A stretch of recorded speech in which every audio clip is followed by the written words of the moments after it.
ಸುವರ್ಣ ಕರ್ನಾಟಕ ಪ್ರಶಸ್ತಿಯನ್ನು ನೀಡಿ ಗೌರವಿಸಿದೆ. ಜೋರಾದ ಚಪ್ಪಾಳೆ ತಟ್ಟರೆ.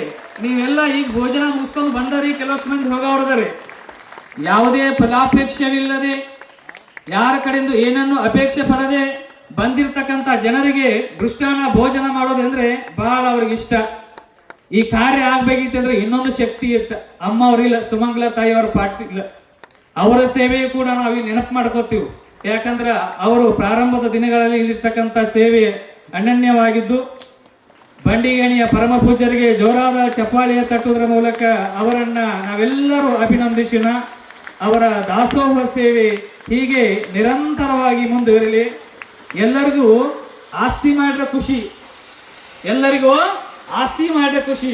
ಬಂಡಿಗಣಿ ಅಪ್ಪಗಳಿಗೆ ಹೆಚ್ಚು ಜನರು ಊಟ ಮಾಡಿದ ಖುಷಿ. ಅವ್ರಿಗೆ ಎಷ್ಟು ಊಟ ಮಾಡಿದ್ರಿ ಅಷ್ಟು ಖುಷಿ ಅವ್ರಿಗೆ.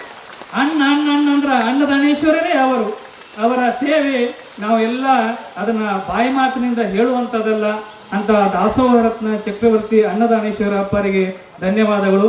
ಅವರು ಸುವರ್ಣ ಕರ್ನಾಟಕ ಪ್ರಶಸ್ತಿಯನ್ನು ಪಡೆದು ಪ್ರಥಮ ಬಾರಿಗೆ ನಮ್ಮ ಗ್ರಾಮಕ್ಕೆ ಆಗಮಿಸಿದ್ದಾರೆ. ಈಗ